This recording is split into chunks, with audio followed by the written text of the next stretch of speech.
Welcome to Everyday Happiness, where we create lasting happiness in about 2 minutes a day through my signature method of intentional margins, creating harmony between your to-dos and your priorities, happiness science, and musings about life.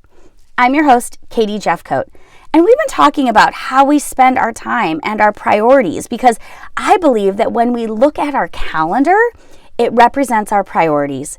And when we feel out of balance, it's often not because we have every minute scheduled. We might have every minute scheduled, but it's more about not doing the right things at the right time.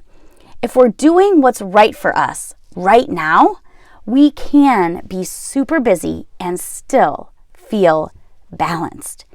If we're doing what matters most for a good part of the day and we know why we're doing it, we will feel more in harmony and more balance.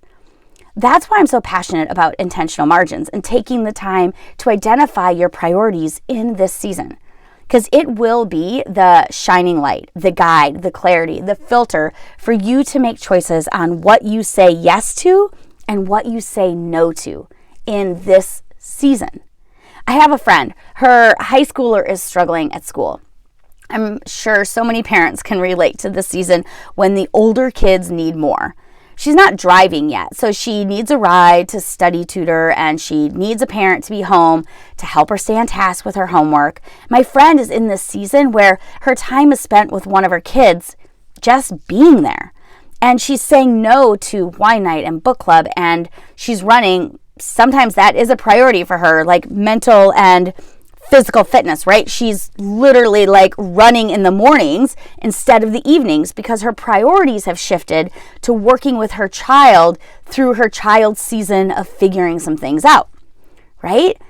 So when my friend tries to double book or do one more thing, her harmony falls apart.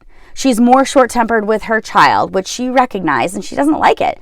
She's more stressed personally by trying to make it work, and at the end, she doesn't feel better about trying to squeeze in one more thing. Balance is never about how much time you have. It's always about how you feel. You can be busy and balanced. Most of us are very, very busy. I'm not saying to be balanced, you need to reduce half of your commitments. That would be insane. What I'm saying is that you can take a look at your commitments and decide what needs to stay and what needs to go and what matters in this season.